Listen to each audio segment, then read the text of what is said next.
이미 우리 시장은 지난 반년 동안 그 지옥을 6번이나 갔다 왔어요. 그야말로 락 바텀 같이 바닥을 지금 다져왔기 때문에 다시 부수고 내려가는 그런 거는 쉽지 않을 거다. 그 중에 또 하나가 SK 하이닉스 밸류에이션 보세요. 네. 어마어마하게 싸잖아요. 제가 대충 계산만 해봐도 하이닉스는 여기서 1.5조 원을 더 사들어올 충분한 여력이 있다. 코리아 디스가 징글징글합니다. 근데 이거를 하면은 아주 큰 걸음 한 발짝 뛰는 거예요. 상법 개정은 해도 그만 안 해도 그만이 아니다. 이거는 머스트다 저는.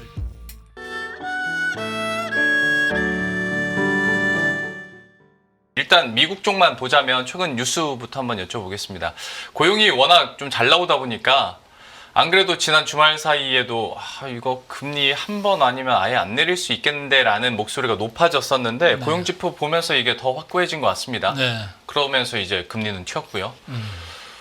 지금의 미국 상황을 그러니까 그래도 경제가 좋아지니까 좋은 거 아니야 라고 해야 되는 건지 아니면 이런 숫자들의 압박감, 금리에 대한 압박감이 좀 짓누르는 계기가 될지 짓누르는 어떠십니까? 계기가 지금 이미 되고 있고 지금 1월 20일 트럼프 취임을 앞두고 있잖아요. 예. 그러니까 이제 불확실성이 아주 극으로 지금 가고 있다. 취임하자마자 어느 서류에 먼저 사인할지는 모르겠습니다만은 맞습니다. 어쨌든 그거에 따라 가지고 전 세계가 이제 한번 그 소용돌이를 칠 것 같아요. 예. 그런데 이제 짧으면 짧을수록 좋을 거는 같은데 이미 시장에서는 조금 상당 부분 반영하고 있다. 금리 쪽도 지금 뭐 10년물 기준으로 4.8 이제 예. 넘어가는 것 같은데 뭐 5.0 얘기들도 있잖아요. 근데 네. 이미 전 고점 근처에 지금 다다르고 있어가지고 상당 부분 지금 반영을 하고 있다. 근데 이렇게 최근에 많이 금리가 튀는 거에 대해서 이제 걱정들이 많은데 저는 오히려 내려갈 때 좀 걱정을 많이 했었거든요. 너무 내려간다. 너무 오버해서 지금 오버런 하는 거 아니냐. 네. 그래서 너무 많이 갔다가 다시 또 방향 잡으니까 다시 반대 방향으로 극단으로 계속 가고 있는 거거든요. 예. 그래서 이게 뭐 어디까지 갈지는 몰라도 일단은 공포심에 5.0 오는 거 아니냐. 5.0 넘어가면 미국 시장 뽀개진다. 지금 네. 이런 얘기들을 많이 하고 있는 그런 이제 심리가 시장에 다 녹아들고 있다. 그러던 차에 미국 에쿼티 시장은 이미 너무 많이 달렸었잖아요. 트럼프가 당선되고 나서부터 계속 그렇죠. 달려가지고 먼저 또 트럼프 랠리를 보이면서 달렸던 건데 그렇게 달리다 보니까 뭐 대형 메가캡들 보면은 밸류에이션들이 뭐 거의 뭐 하나님과 만날 정도로 그렇게 높이 올라갔었잖아요. 예. 그래서 거기에서 이제 나오는 차익 매물들도 상당히 연말에 많이 보였었고 지금 연초임에도 불구하고 금리가 올라가 버리니까 거기서 시장이 도와주지는 않는 거죠. 근데 예. 이제 미국 시장은 언제든지 밀려도 뭐 할 말이 없을 정도로 이미 밸류에이션이 많이 올랐죠. 예. 뽑아져 있어요. 나중에 이제 숫자를 보여드리겠습니다만 이미 올라갈 대로 올라가 있고 예. 특히 서학개미들이 좋아하시는 종목들은 네. 더 그렇죠. 뭐 그렇죠. 예. 테슬라도 그렇고 팔란티어도 그렇고 PER이라는 게 두 자리가 아니라 세 자리 수잖아요. 예. 그러니까 시장에 비해서 거의 3배, 4배, 5배 이렇게 먼저 튀어가지고 있기 때문에 누구라도 지금 손가락이 먼저 나가고 싶은 그런 지금 타이밍이에요. 타이밍 상으로. 예. 그런데 뭔가 빌미가 될 게 금리가 오른다 그러면 누구라도 먼저 나가고 싶은 차익 매물을 화하고 싶은 그런 생각들이 많을 수 있다. 그래서 언제든지 내려올 수 있는 그런 약점을 가지고 있다. 그럼에도 불구하고 시장은 미국 시장은 거의 레인지 바운드 정도 그렇게 저는 보고 있어요. 크게 떨어져 봐야 뭐 5% 내외 예. 이 정도로 보는 이유는 결국은 트럼프가 돼도 예. 또 트럼프 버전 2로 가면 네. 2.0에서 뭐 돈들이 어디로 가겠습니까? 다시 미국으로 더 들어가면 그렇죠. 들어가지 안 나올 리는 없거든요. 그러니까 예.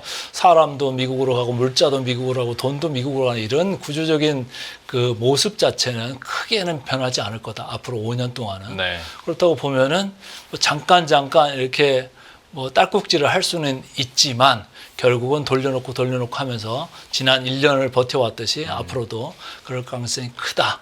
다만 EPS나 이렇게 올라가는 숫자로만 보면은 미국 시장은 조금 걱정이 되기는 하죠. 네, 상당히 고공권에 있고 EPS 늘어나는 것도 별로 늘어나는 것도 없어요. 10% 내외 이 정도밖에 안 늘어나니까 그걸만 보면 상당히 고평가죠.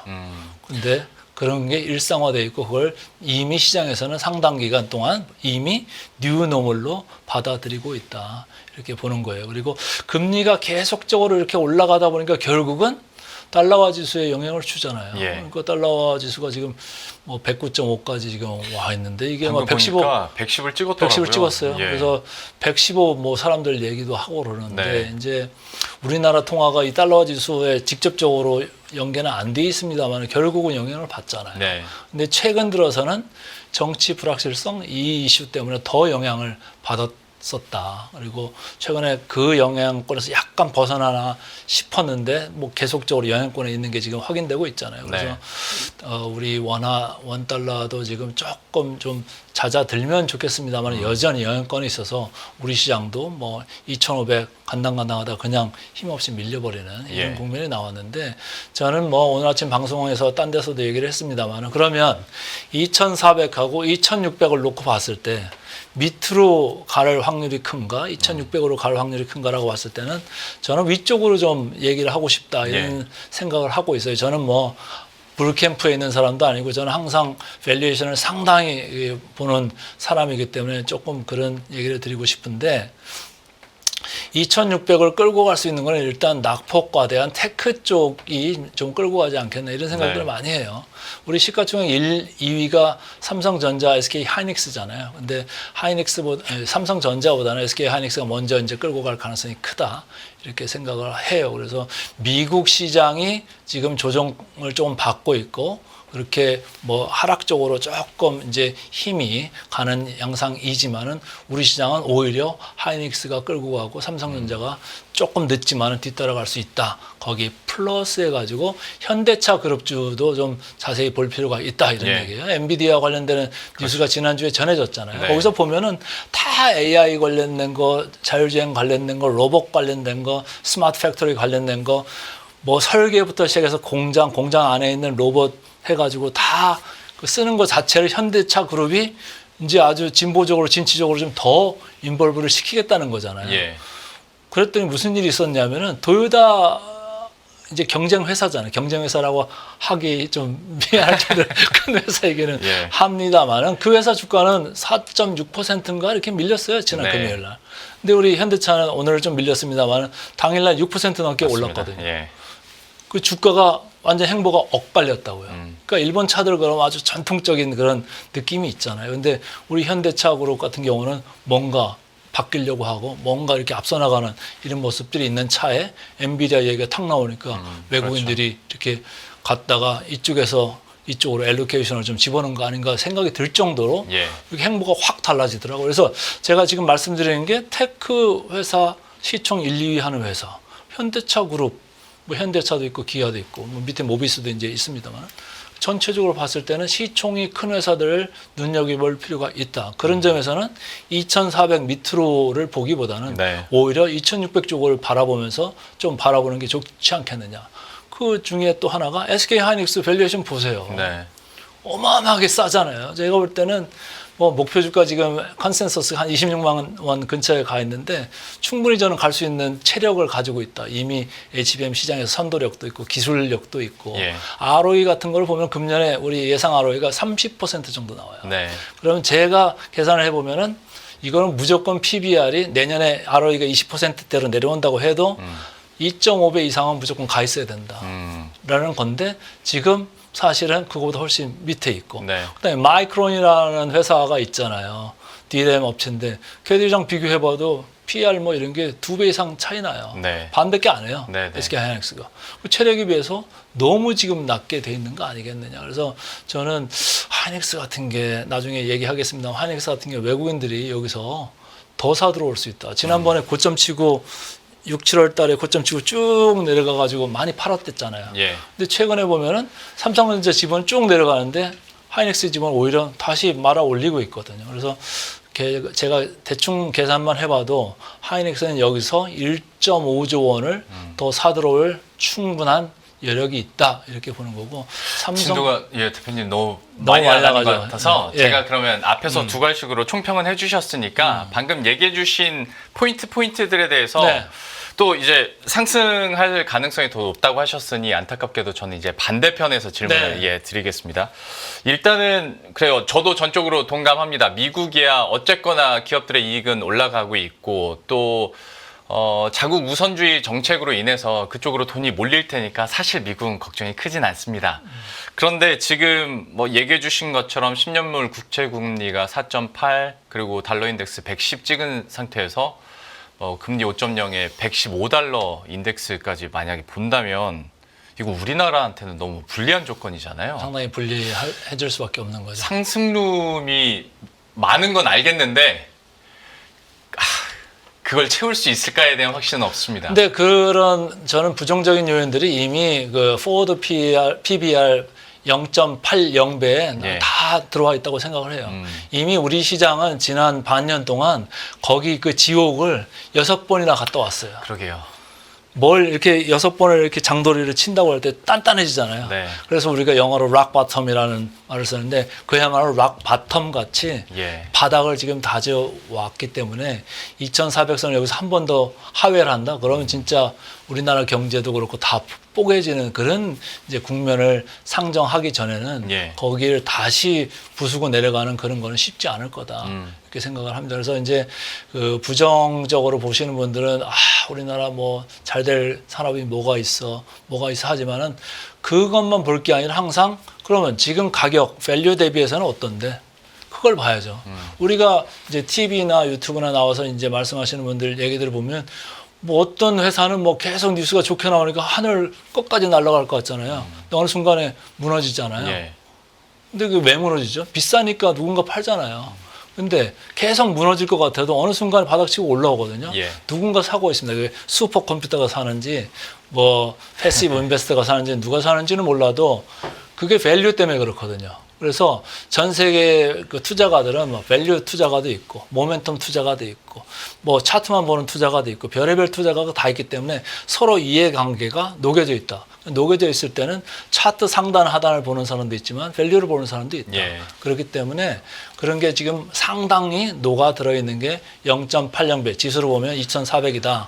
개인적으로 보고 있어요. 그래서 2,400 갈 때마다 상당히 사람들이 조마조마하잖아요. 네. 조마조마하다는 게 뭐죠? 심리가 많이 위축돼 있다는 거죠. 예. 심리가 위축되면은 손도 안 나가고 거래도 줄고 거래가 상당히 줄어왔어요. 근데 예. 최근에 1월 2일부터 거래를 보면 한 단계 레벨 다운 해가지고 시작은 했지만 조금씩 올라오고는 맞습니다. 있어요. 그리고 최근에 신용이 다시 조금씩 올라오는 예. 느낌이 있어서 심리가 조금은 이제 온기가 조금은 들어오려고 하나 이런 생각이 들 정도로 조금 정신을 조금 차리고 있는 것 같아요. 그래서 안 그래도 그거 여쭤보고 싶었던 게 그러니까 예탁금이나 아니면 신용잔고 같은 경우에는 바닥 찍고 올라가는 느낌이긴 한데 아직도 사실 절대 규모로 보면 좀 낮은 상황이기도 하고 네.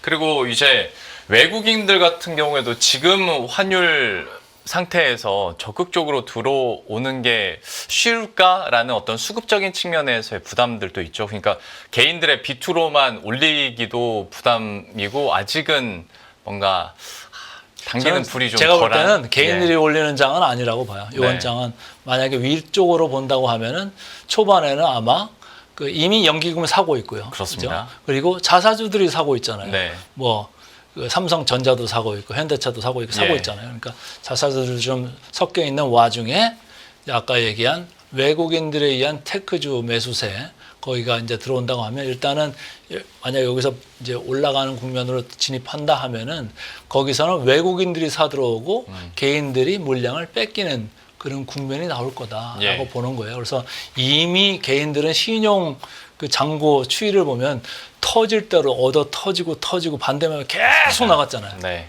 그래서 지금 댓글들 보면 다 막 지금 우리나라 장 누가 하냐 뭐 탈출해라 맨날 그런 얘기가 있는데 그래서 저는 상당히 바닥권에 와 있구나 그런 걸 이제 느끼는 거고 숫자로도 그런 게 많이 이제 보여지고 있고 해서 오히려 바닥을 잡는 징후들을 지금 봐야 될 때 아니냐. 이미 거래대금이 상당히 줄어 있다. 그리고 신용 잔고가 최근에 내려오다가 조금 뭐 며칠 올라왔습니다만은 2,400선 갈 때마다 얻어맞아서 반대면에 예. 나온 거예요.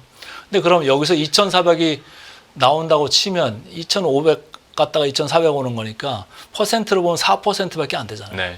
반대면은 언제 나가죠? 주가가 한 20% 떨어져야 나가요. 네. 근데 20% 떨어지려면 2,000 가야지 나오는 거잖아요. 그 반대면에 나올 일이 상당 기간은 없을 가능성이 크다. 저는 그렇게 보는 거예요. 예. 그래서 오히려 뭐 이미 많이 움츠려 들었는데 여기서 신용이 조금 는다고 해서 그게 대수롭지는 않다. 이렇게 저는 봐요.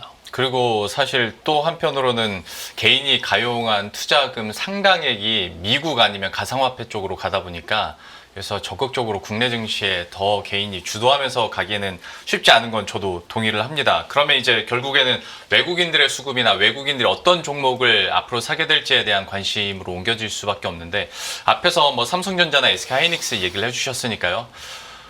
말씀드린 대로 좀 비관적인 시각으로 질문을 드려보겠습니다. 어느 순간부턴가 SK하이닉스 20만 원대가 꼭 지수 상단처럼 느껴지는 현상이 이루어졌어요. 뭔가 같이 부딪히고 떨어지는 듯한 느낌이 뭐 올해나 지난해 연말에 좀 있어 왔었는데 글쎄 이걸 단기적으로 연초에 좀 올랐으니까 SK하이닉스도 좀 쉬어가야지라고 보시는지. 저는 그 메인스트리트에서 보는 생각하고 좀 상당히 다릅니다. 지금 이제 테크 애널리스트들이 주로 본 이제 관점들은 네. 역사적 밸류에이션에 근거해서 많이들 얘기를 해요. 예. 옛날에 PBR이 상단이 여기였고 하단이 여기였으니까 뭐 여기쯤 되지 않겠냐. 그래서 밸류에이션들을 많이 하는데 저는 세상이 바뀌었다고 생각을 해요. 이미 SK하이닉스 4분기 잠정 실적이 나오려고 하는데 지금 삼성전자보다도 훨씬 더 나올 수 있다는 네. 얘기들이 나오잖아요. 네, 그러면 네. 사람도 바뀌면 바뀐 대로 대접을 해줘야 되는 거고 SK하이닉스도 바뀐 대로 대접을 해줘야 되는 거예요. 예. 이 회사의 마진이 얼마입니까? 어마어마하게 지금 나오고 있잖아요. 25년에도 더 나온다고 하는 거고 예. 25년에도 더 증액이 된다는 이런 얘기를 이미 물량을 다 확보하고 있잖아요. 맞습니다. 그게 한 숫자로 얘기하면 자기 자본 이익률이라는 거예요. 그게 30%예요. 삼성전자는 아무리 지금 용을 써도 9% 10%밖에 안 나옵니다. 네. 근데 우리가 뭐 다른 이제 업종들 할 때는 전부 다 커스트 오브 에쿼티가 어떠네, ROE가 어떠네 해가지고 그거에 근거한 밸류에이션들을 많이 해요. 그래서 예를 들어서 우리 시장이 ROE가 한 10% 나온다 그러면 PBR 적정이 한 1.0배 그 정도로 쳐준다고요. 예. 근데 왜 하이닉스가 30% 나오는데 왜 그거는 그렇게 안 쳐주나요? 왜 꼭 상단을 뭐 2.0으로 봐야 되고 뭐 2.1로 봐야 되고 왜 이렇게 자의적으로 하냐 이거예요. 제가 리서치 헤드 할 때 애널리스트라 그런 거에 대해서 디베이트를 많이 해요. 당신은 왜 이렇게 생각을 하느냐? 이 업종은 이 업종은 다르게 보는데 메소돌로지가 서로 이렇게 부딪히잖아요. 예. 근데 지금에 있어서 상당수의 그 애널리스트들은 역사적 밸류에이션에 놓고 보니까 그리고 주가를 많이 의존을 하니까 20만 원 오면 좀 거기가 상단 같다 이런 생각인데 그렇지만 숫자를 보면은 컨센서스 숫자는 아까 말씀드린 대로 타겟 프라이스가 이미 26만 원 근처로 올라가고 있어요. 접고 네. 최근에 한 일주일, 2주일 상관으로 보면 목표 주가가 올라가고 있습니다. 예. 다시 올라가기 시작했어요. 그러니까 그런 움직임 그리고 전체적으로 이 회사가 내년에 조금 성장률 자체가 조금 떨어진다고 해도 ROE는 25%대는 나와요.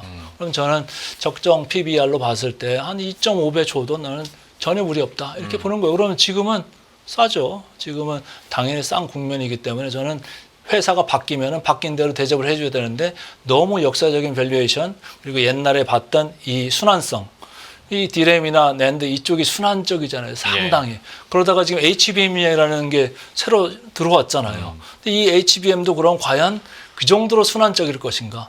그거에 대해서 이제 좀 논의를 해봐야 되는데 뭐 모건 스탠리에서 리포트 나왔잖아요. 목표 주가 12만 원을 하면서 뭐 아주 패대기 치라고 나왔는데 제가 방송에서 여러 번 다른 방송이나 유튜브에서도 얘기했죠. 모건 스탠리 당신들 틀렸어요. 내가 볼 때는 이 회사는 이렇게 갈 거기 때문에 20만 원 이상 저는 충분히 갈 수 있다는 확신이 있었기 때문에 틀렸습니다. 숫자라 얘기를 했어요. 그리고 최근에도 얘기를 하고 있었는데 모건 스탠리 계속 안 좋다는 리포트 또 나오고 나왔잖아요. 연말에도 나오고. 네.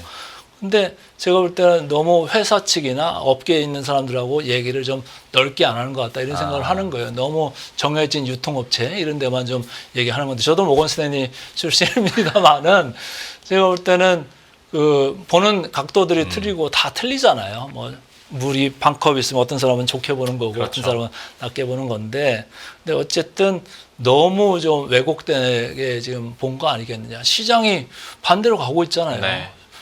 그 사람이 콜을 갖다가 매도 추천을 하는 바람에 그거 따라가지고 판 사람들은 손해본 거예요. 그만큼 기회적으로 비용이 날라간 거잖아요. 예. 근데 지금 벌써 주가가 뭐 20만 원 왔다 갔다 하고 있는데 12만 원 갈 것 같으세요? 제가 볼 때는 안 갈 것 같거든요. 오히려 위쪽으로 저는 본다니까요. 그래서 네. 제가 볼 때는 그런 이제 회사가 바뀐 거에 대해 있어서는 대접을 해줘야 된다 이런 얘기고, 오히려 역으로 삼성전자는 시장에서 잘 대접을 해주는 것 같아요. 아까 얘기한 대로 계속 당신들이 돈을 번다고 하는데 얼마나 벌 수 있어요? 그러니까 1년에 9%에서 10% 아래밖에 안 나오는데, 그럼 당신들 PBR 1.0이면 내가 볼 때는 괜찮을 것 같은데? 이렇게도 생각이 한편에서는 들고, 네. 그렇지만 그 삼성전자는 또 뭐 하는 게 있죠. 배당도 좀 하고, 예. 그다음에 자사주 매입 소각도 얘기를 하잖아요. 네. 이 그 주주 환원율이 거의 연간 이거 3% 저거 3%에서 6% 정도는 해주고 있어요. 시장에다가. 그럼 그 정도는 미국에서 봤을 때 평균 이상이거든요. 3%가 평균이라고 보면은 그거 이상으로 주기 때문에 거기에 그런 프리미엄을 주고, 그다음 우리 시장에서 우리 시장을 사들어 온다 했을 때는 삼성전자를 좋고 말고 간에 어느 정도 웨이트를 채워야 된다는 그런 게 그렇죠. 있잖아요. 예. 그래서 사는 거고, 이번에 파는 거는 거꾸로였어요. 우리 시장을 좀 덜자 이런 생각에 삼성전자를 팔았다고요. 7월 11일이 아마 삼성전자 피크였을 텐데 네. 그날부터 해가지고 연말까지 해가지고 줄창 판 게 순매도 누적 금액을 삼성전자를 보면 23조 원을 팔았어요. 네. 시장을 얼마 팔았게요? 7월 11일부터 24조 원을 팔았어요. 95%가 삼성전자를 판 금액이었어요. 그러니까 예. 우리 시장을 대표하는 주식이기 때문에 또 더 얻어맞은 그런 맞습니다. 게 있는데, 지금 와서 이렇게 제가 이렇게 보면은 이제는 좀 과매도된 상태가 맞는 것 같다 이런 생각이에요. 왜? 하이닉스가 HBM 다시 리더십 생각하면서 지금 지분율이 다시 올라가기 시작했잖아요. 지금 삼성전자는 지분율이 50.5%까지 밀려 내려와 있어요. 예. 근데 너무 팔 것 같아서 제가 볼 때는 2년 동안 연속으로 샀는데 예. 2년 동안 연속으로 산 거를 거의 지금 한 6개월 만에 거의 박살 내보내면서 다 팔아버리기 직전이거든요. 이제 한 4조 정도 남은 그런 국면인데 여기서부터는 뭐 오늘 좀 팔았습니다만은 여기서부터는 추가적으로 강력하게 파는 것보다는 오히려 과매도 국면에 이미 들어와 있기 때문에 24년 초까지 간다고 보면 지분율이 54%까지 올라갈 수 있어요. 그걸 숫자로 계산해 보면 한 9조 원 정도 되살 수가 있다. 네. 그 9조 원하고 자사주 지금 매입 소각 10조 원 발표한 것 중에 지금 산 게 아마 한 2조, 3조 샀을 거라고요. 그럼 남은 게 한 7, 8조 남았어요. 그거 더하면 한 16조에서 17조를 오히려 삼성전자를 되사 들어올 수 있다라고 보면은 시장이 그럼 2,400 갈 것 같아요? 2,600 갈 것 같아요? 저는 그래서 2,600 쪽으로 오히려 바라보는 게 나은 거 아니겠느냐. 반도체 업체로서의 삼성전자에 대한 의구심은 여전히 좀 있단 말이죠. 그 기술력에 대해서. 그 부분에 대해서는 올해 삼성전자의 활약도를 어떻게 봐야 될까요? 많은 그 부정적인 부분이 이미 상당히 들어와 있다. 이렇게 삼성전자가 지금 수십 년 동안 이렇게 얻어 터진 적이 있을까요? 그러게요. 전 국민의 아주 안주거리가 됐잖아요. 네. 전 국민의 원망을 샀고, 모든 사람들이 집에 뭐 상속 뭘로 하려고 그러면 삼성전자 주식으로 한다고 했던 때 엊그제 같은데 네. 모두 싫어하는 주식이 돼버렸잖아요. 네. 예. 그래서 그게 이미 주가에 아주 상당히 아주 문드러지게 들어와 있다 이렇게 보는 거예요. 그리고 삼성전자에 있는 직원들은 뭐 맨날 놀고 있을까요? 뭐 가진 애를 쓸 거 아닙니까? 예. 거기 위에 뭐 대표 맡으신 분들은 어떨까요? 가시방석이잖아요. 뭔가 성과를 만들어내야 네, 되기 때문에. 저도 이제 삼성 계열사에 또 있었기도 했지만은 어쨌든 시간이 해결해 줄 수 있다. 그때까지 주가도 그렇고 주주들도 그 묵묵히 있다가 보면은 결국은 아까 얘기한 뭐 주주 환원 이런 거는 계속 살아 있을 가능성이 크고, 거기에서 이제 HBM 시장이 이제 좀 더 뚫린다 이런 생각이 나면은 자연적으로 지금 그 DDR4나 DDR5에 있어서의 뭐 가격 예. 약화 현상이나 중국에서 따라오는 이런 거에서 좀 자유로워질 수 있다. 통해서 저도 들어보면 어떤 삼성전자 내에서도 최근 들어서 지난해 얼마부터 브로드컴이나 엔비디아 뉴스가 같이 좀 나왔지 않습니까? 뭐 확정적인 소식은 아니었지만 그렇죠. 안에서 확실히 분위기는 좀 바뀌고 있다고는 하더라고요. 예, 그래서 좀 바빠지고 있다라는 얘기도 하긴 하던데, 여러 가지 이제 뭐 주주 환원, 패시브 자금, 사본 리스크 탈출, 여기에 어떤 반도체 업체로서의 경쟁력까지만 더한다면 지금으로서는 수급도 빈집이기에 오를 가능성이 더 크고, 그렇다면 우리 시장 전체도 좀 붕업될 수 있지 않을까라는 얘기를 해주셨는데 중간에 보다 보니까 이제 뭐 반도체 얘기도 했습니다만은 이번에 CES도 있었던 만큼 반도체 외에 다른 기업들이 좀 눈에 띄더라, 좀 인상 깊었던 산업이나 아니면 기업이 있었을까요? 이왕 반도체 얘기한 김에 삼성전자가 시설 투자 안 해가지고 작살난 게 IT 소부장주들이잖아요. 예. 근데 이제 뭔가 수율이 올라오고 있고 뭔가 이제 브레이크스루가 네. 있다고 하면은 시설 투자 안 하겠습니까? 그렇죠. 저는 이제 할 거라고 보는데 모든 회사가 다 수혜를 볼 거라고 보지는 않아요. 그 중에서 아주 최첨단 공정이 네. 필요한 거기에 따라오는 장비 업체, 뭐 어드밴스드 패키징 같은 쪽은 계속적으로 우리가 관심을 가지고 봐야 되는 그런 업종이다라고 보고 있고 거기에 이제 속한 회사들이 있잖아요. 제가 예. 뭐 개별 회사는 지적을 안 하겠습니다만은 어쨌든 그런 쪽이 우리 뭐 강화돼야지 이게 해결이 되는 거지. 그쪽이 강화가 안 되면 뭐 발열 문제도 있고 뭐 여러 가지 그 수율 문제가 해결이 안 되는 거잖아요. 네. 그래서 그쪽은 꼭 봐야 된다라는 거고. 아까 CES 얘기를 했습니다만 거기에 공통된 거 하나만 얘기하면 그냥 AI잖아요. 네. AI가 거기서 뭐 여기도 쓰이고 저기도 쓰이고 뭐 다 쓰인다는 거잖아요. 네. 이제 뭐 디바이스별로 다 로봇 얘기도 쓰이고 그래서 많이 나왔죠. 다 뭐 뭐죠 그러면 전기를 많이 쓰는 거 아닐까요? 그래서 저는 계속적으로 작년 내내 전력 인프라 관련돼 가지고 상당히 강조를 했었는데 그럴 때마다 묻는 게 방사는요 이렇게 묻는 사람들이 많더라고요. 그래서 저는 아까도 밸류에이션을 말씀을 드렸습니다만은 방산 쪽은 주가가 아주 좋았잖아요. 네. 그래서 밸류에이션도 보면은 아주 뭐 오를 정도로 상당히 와 있다. 오늘 이제 방산주들이 조금 네. 다시 올라왔습니다만 오히려 전력 인프라주는 그나마 상대적으로 상당히 저평가되어 있는 부분 중에 하나가 아니겠느냐. 물론 이제 HD 현대엘렉트릭 같이 아주 고평가된 주식도 있습니다만은 그 밑에 다른 업체들 면면히 보면은 싼 주식들도 있거든요. 그래서 예. 이 회사들은 뭐 AI 관련돼 가지고 전력 수요가 높아지는 그런 것도 있습니다만은 미국 자체가 트럼프가 된다고 하면은 거기가 노후된 그 전력망이라는 게 수십 년 동안 앞으로 계속 개보수를 해야 되잖아요. 네. 그런 수요가 여전히 오랫동안 간다고 보면 우리나라가 잘하는 게 뭐죠? 납기 잘 맞추고 가격 좋잖아요. 예. 그걸 빨리빨리 해줄 수 있고 이런 거 우리나라 최고죠. 그리고 이미 미국의 정책 변화를 이제 감지해가지고 미국에 들어가서 공장 만들잖아요. 네. 상당히 저는 긍정적으로 보고 싶고 지금 밸류에이션 뭐 15배에서 20배 있습니다만은 더 위쪽으로 봐줘도 괜찮을 수 있다. 탄탄한 그런 업종 중에 하나이다. 이렇게 저는 보고 있어요. 그래서 전력 인프라 괜찮을 것 같습니다. 방산이 아무래도 트럼프 트레이드 성격이 강하다면 전력 인프라 쪽은 산업 변화로 지금 필수적으로 지금 바꿀 수밖에 없는 네. 상황이고 그걸 또 이제 납기에 잘 맞추면서 가성비 있게 만드는 것이 한국 기업이니까 여기는 이제 크게 변화를 하고 또 실제로도 이미 숫자들이 나오고 있기에 한번 저평가된 종목들도 한번 발굴해 보면 좋을 것 같고요. 앞서 서두에서 그 대표님께서 현대차 잠깐 얘기를 해주셨으니까 현대차의 주가가 물론 하락하는 날이 많기는 한데 그래도 오를 때 탄력도가 꽤 셉니다. 현대차에 대해서는 좀 다시 저는 리레이팅 아까 개념으로. 지나가면서 잠깐 힌트를 드렸는데 예.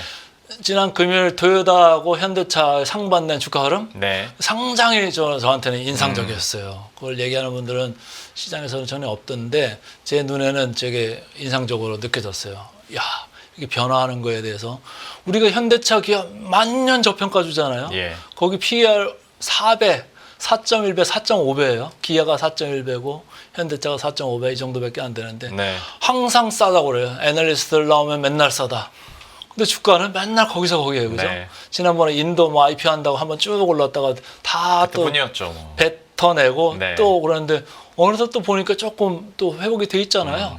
근데 거기에다가 현대차 그룹 같은 경우는 우리나라 정부에서 지금 많이 작년에 이 정부에서 많이 했던 게 뭐죠? 밸류어 프로그램 뭐 막 했잖아요. 네. 그래서 주가가 상징적으로 많이 대표적으로 올렸던 게 금융업종 뭐 이렇게 많이 올랐잖아요. 네. 거기가 이제 아무래도 관 입김이 강하다 보니까. 그런데 이쪽은 관도 아니고 민간 쪽인데 현대차 그룹은 알아서 배당도 주고 알아서 뭐 자사주 매입 소각 이런 것도 얘기하고 이렇게 자발적으로 하고 있고 네. 그리고 그 과거의 전통 레거시 자동차 그런 업계에서 전기차도 잘 그래도 대응해 나가면서 뭐 마켓시에 뭐 테슬라 보다는 한참 밑에는 있습니다만 그래도 넘버 2, 3 이 정도에는 공고히 할 정도로 네. 계속 잘 가고 있고 그래서 전체적으로 전략 수행을 잘 하는 가운데 회사 전체적인 가버넌스나 뭐 이런 게 아직도 이제 순환 출자 구조 이거는 좀 이제 해결을 해야 됩니다만 그거 하나 빼고는 다른 것들은 아주 뭐 괜찮게 되고 있고 회사 그룹 자체도 뭐 루머가 이상한 루머가 없잖아요. 노이즈도 없고 그래서 저는 뭐 히든 카드 중에 하나가 되지 않겠냐. 오히려 리레이팅이 있을 수도 있겠다. 누군가 진짜 맘먹고 사기 시작하면 상당히 좋아라 하는 주식이 될 수도 있겠다. 이런 생각을 하는 거예요. 싸도 너무 싸기 때문에 그렇죠. 이게 뭐 하이닉스보다도 더 싸잖아요. 네, 그렇죠. 하이닉스가 PER이 뭐 5배 정도 중반에 와 있는데 여기는 네. 뭐 4배, 4.5배 이 정도밖에 안 되니까 하이닉스는 돈이 없어가지고 배당을 많이 주고 싶어도 못 주는 회사예요. 적자가 난 게 엊그제잖아요. 23년도에 적자 와장창 났다가 맞습니다. 겨우 24년도에 이제 돌려놓은 거기 때문에 돈들이 그렇게 많지가 않아요. 순차익금 구조거든요. 그러니까 배당을 많이 하고 싶어도 배당으로 줄 돈들이 없어. 아, 투자해야지 뭐 성장하는 회사가 뭐 배당 그렇게 많이 할 필요 없어요. 네. 근데 성장 안 하고 가치주 회사들은 꾸준히 가면서 배당 많이 해주는 그런 특성들이 있거든요. 그러니까 현대차 같은 경우는 이미 그 정도 회사 구조가 단단하게도 돼 있고 근데 거기에 플러스해서 이제는 엔비디아나 이런 쪽하고 손잡아가지고 성장도 할 수 있겠더라. 그러면 요 캐탈리스트가 나올 수도 있는 거예요. 그러니까 네. 우리는 그런 쪽에 조금 좀 눈을 좀 크게 열어가지고 좀 볼 필요가 있겠다 이런 거죠. 현대차에 대해서도 살짝 얘기를 해줬고 중간에 순환출자 얘기를 진짜 오랜만에 저도 이 단어를 얘기하게 되는 것 같은데 하다 보니까 이제 생각난 게 다른 분들하고도 항상 얘기하고 싶었는데 시간이 모자라서 얘기 못했던 것 중에 하나가 상법 개정 관련한 거였거든요. 저는 상법 개정에 대해서는 할 얘기가 무지하게 많고 예, 그러실 것 같습니다. 예, 방송 느낌이. 나갈 때마다 저는 이건 무조건 해야 된다 이런 얘기를 했고 뭐 자본시장 통합법으로 이제 해결할 수도 있다 이런 얘기를 이제 일부에서 하지만은 좀 네. 그거 가지고 택도 없다 이런 생각을 하는 거고 그것뿐만이 아니고 저는 배당 분리과세도 저는 지난번에 네. 민주당의 반대로 안 됐습니다만은 저는 오히려 배당 분리과세도 좀 해줄 필요가 있겠다 이런 생각을 하는 거예요. 너무 돈 많이 가지고 있는 대주주나 뭐 부자들 너무 한쪽으로 궁지를 몰아가지고 자꾸 나쁜 짓 하게 만들지 말고. 그렇죠. 유인이 필요하다는 얘기를 네. 하죠. 그래서 네. 상법 개정도 당신들 상법 개정 하십시오. 네. 그럼 우리 배당 분리과세 해가지고 그렇게 뭐 종합과세로 얻어맞으면 뭐 40%, 45% 이렇게 얻어맞잖아요. 그거 안 하고 또 배당 안 하고 끝까지 가면 상속세로 해가지고 훨씬 더 얻어맞잖아요. 그렇죠. 그런 거 그렇게 하지 말고 그러면 배당으로 좀 할 수 있게 길을 좀 터주면 그럼 배당도 좋아지면 주가가 어떻게 되겠어요? 올라가죠. 상법 그렇죠. 개정하면은 그 주주 충실의 의미가 생기면은 여기서 딴짓을 못 하잖아요. 네. 그럼 회사 밖으로 돈이 안 나가잖아요. 네. 그 온전히 이 회사 안에 모여 있다고 하면 이 돈 가지고 투자하는 그 모멘텀도 될 수 있고 아니면 배당 재원도 될 수 있는 거예요. 자사주 매입 소각 재원도 될 수 있고 여러 가지 좋은 일이 있으면 주가가 어떻게 되겠어요? 올라갈 여지가 있잖아요. 네. 우리나라하고 저퍼주들 어마어마하게 많잖아요. 네. 그런 사람들이 그러면 이 시대의 변화, 시대의 목소리에 당연히 귀를 기울이고 부응을 하지 않으면 계속 뭐 시달릴 가능성이 크잖아요. 그 사람들이 하는 말 속에 답이 있어요. 뭐라고 상법 개정 반대하는 이유가 뭐죠?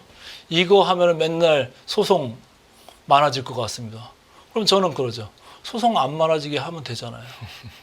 알아서. 네. 그럼 알아서 주가 올라갈 거. 그러면 우리나라 파이가 커지잖아요. 시장 판이. 예. 제가 아까 말씀드릴 때 PBR, 포워드 PBR 1.0이면 지수 2,900까지 간다고 그랬어요. 갈 수 있다는 우리는 체력이 ROE라는 게 있어요. 예. 근데 그거 이외에 또 추가로 나올 수 있는 모멘텀? 상법 개정 같은 데서 나올 수 있다고 보는 거예요. 거기서 조금만 한 20% 정도 이익만 더 올려 쳐준다고 해도 우리나라는 벌써 PBR이 1.0 이상을 확 올라갈 수가 있어요. 그리고 네. 불이 붙으면 시장이라는 거는 더 올라갈 수도 있어요. 그러면 판이 커지겠죠. 그러면 정부에서 세수 부족하다면서요. 시장이 커지면 거래세도 많이 거칠 수가 있고 소득세도 또 많이 거칠 수가 있고 여러 가지 좋은 요인이 나오다 보면은 주머니가 좀 올라오면 뭐죠? 소비도 좋아질 수 있잖아요. 그러면 지금의 악순환 구조에서 오히려 선순환 구조로 바뀔 수 있는 하나의 캐탈리스트로 작용하게 될 수도 있다. 저는 그런 생각을 하는 거예요. 그래서 어떤 분들은 뭐 상법 개정하고 4천간에 5천간에 이렇게 얘기를 합니다만 저는 현실적으로 무조건 3천은 상법 개정 이슈로 저는 뚫을 수 있다 이렇게 보는 사람 중에 하나입니다. 예.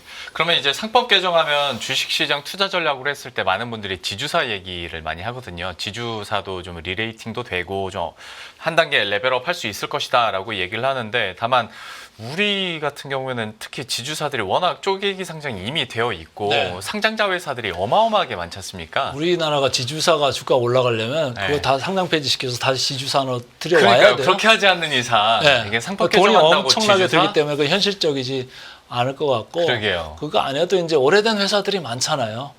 그리고 상속해야 되는 회사가 많은데 네. 또 2세들이 그거 안 하고 싶은 회사도 많을 거고 그래서 파는 예도 많잖아요. 그러니까 여기저기 이제 찾다 보면은 그런 회사들이 눈에 많이 들어올 수 있다 이렇게 보는 거예요. 그러니까 현대차 그룹 같이 알아서 상법 개정 안 해도 알아서 이렇게 잘하는 이런 데도 있지만 알아서 잘 안 하는 데가 훨씬 많고 이미 24년에 우리는 그런 예를 너무너무 많이 봤어요. 예. 알아서 막 그런 나쁜 예를 시장에다 갖다 줬잖아요. 네. D그룹사도 그래가지고 합병이 무산돼 버리고 네. 그러잖아요. 그러니까 그런 것들을 많이 봤기 때문에 이제는 명분 싸움에서 이미 할 말이 없다. 지금은 너무 그거는 그 일부 소수의 저는 의견이다 이렇게 생각을 해요. 그래서 상법 개정은 해도 그만 안 해도 그만이 아니고 시대의 대세고 이미 우리나라 시장은 우리나라는 정치적으로나 경제적으로나 지난 한 6개월 동안 거의 뒤로 한 40년 갔다 온 것 같아요. 우리가 새총이라는 거 어릴 때 이제 새총을 만들었으면 예. 뒤로 잡아당기면 잡아당길수록 어떻게 되죠? 앞으로 많이 나가잖아요. 네. 근데 지금 갑자기 뒤로 많이 잡아당겨진 그런 느낌이에요. 주가적으로도 그랬고 정치적으로도 그렇고 환율이 다 그런 걸 얘기를 해주잖아요. 근데 정치적인 거는 이제 뭐 어떻게 해결이 이제 무드가 좀 조만간 이제 반전 국면이 있을 수도 있는 건데 경제적으로도 마찬가지예요. 그런 것들을 다 해결하지 않으면 우리나라 코리아 디스카운트 제가 업계 들어온 지 거의 이제 30년 중반이 지금 넘어가고 있습니다만은 코리아 디스카운트 징글징글합니다. 근데 이거를 하면은 아주 큰 걸음 한 발짝 뛰는 거예요. 제가 볼 때는 상법 개정은 해도 그만 안 해도 그만이 아니다. 이거는 머스트다 저는 이렇게 생각합니다. 긍정 포인트들을 얘기를 많이 해주셨고 아주 듣기 좋은 숫자들을 앞에서 열거를 많이 해주셔서 마지막 질문은 제가 대표님 설명을 듣다 보니까 이 질문을 할 용기가 나서 해봅니다. 마지막 질문으로 올해는 그러면 미국 투자가 좋을까? 한국 투자가 좋을까? 저는 한국 투자라고 봅니다. 아 그렇습니까? 저는 제가 항상 하는 얘기가 비싼 거는 조금 멀리하자 이런 생각을 하고 있어요. 지금 작년에 서학개미로 돈 많이 버신 분들 예. 17만 원 조금만 팔으셔도 여기 와서 많이 살 수 있잖아요. 그거 맞습니다. 제가 다른 방송 나와서 무슨 얘기를 해서 댓글들이 붙었는데 인상적이었던 거는 제가 2,400 깨질 때마다 무슨 얘기를 했냐면요. 국민연금이나 다른 연기금들, 장기성 펀드들이 우리나라 시장 사야 됩니다. 그랬더니 왜 우리 노후자금을 가지고 사라고 그래? 이런 말씀들을 많이 하세요. 예. 저는 노후자금으로 사라는 얘기가 아니고 제가 그때 한 얘기는 뭐냐. 저평가된 국가, 저평가된 주식들은 당연히 연기금을 사야죠. 그거 안 하면 직무유기잖아요. 왜 비싼 거를 계속 사야 됩니까? 비싼 거는 좀 트리밍 해서 좀 줄이고 그렇죠. 다른 좀 싼 거를 사는 게 좋잖아요. 그래서 우리나라한테도 좋고 자기들 연기금 성적 내는 데도 좋고 네. 그렇다고 볼 때는 제가 볼 때는 서학개미 분들이 뭐 듣기는 좀 싫어할 수 있습니다만 조금씩 프로핏 테이킹 하고 그 돈으로 좀 저평가된 주식이나 저평가된 국가로 들어가면 좋겠다. 그 국가 중에 하나가 우리나라일 수 있겠다. 그리고 작년에 너무 많이 빠져가지고 꼴찌를 한 우리나라가 오히려 모멘텀이 더 좋을 수 있다. 아까 새총 얘기로 네. 말씀을 드렸는데 그런 의미에서는 우리나라를 너무 업신여기지 말고 너무 자아비판하지 말자 이렇게 생각을 합니다. 미국 증시에서는 거기대로 잘 가되 거기서 나온 수익 일부를 그러니까 리밸런싱 개념으로 싼 주식을 산다면 이것도 좋은 전략이 될 것이다. 그게 그래서 올해는 한국 주식에 대해서도 한번 기대감을 가져보겠다라는 얘기까지 이렇게 들어봤고요. 참 재밌게 듣다 보니까 벌써 42분이 가서 아 그렇습니까? 오늘은 이 정도로 마무리 네. 지어야 될 것 같은데 혹시 못다한 얘기, 아쉬운 얘기가 있으실까요? 하나만 더 차트만 하나 보여드리고 갈게요. 네네, 이거는 알겠습니다. 차트를 그려왔는데 하나도 얘기를 못했네 차트는. 근데 이 화면을 하나 보시면 하나 회사만 지금 마이크론만 예. 보세요. 14배예요. 14배. 그러니까 저 마이크론 14배를 보면 SK 하이닉스가 더 좀 뼈아프게 느껴집니다. 그럼요. 예. 지금이라도 사야죠. 이상입니다. 알겠습니다. 마이크론으로 사실 설명되는 현재 SK 하이닉스에 대한 밸류거든요. 여러분들도 여기서 인사이트를 얻어가시면 좋겠습니다. 오늘은 대표님과는 여기서 마치고 인사드려야 될 것 같아요. 더 프리미어의 강관우 대표이사와 함께했습니다. 오늘 말씀 고맙습니다. 고맙습니다.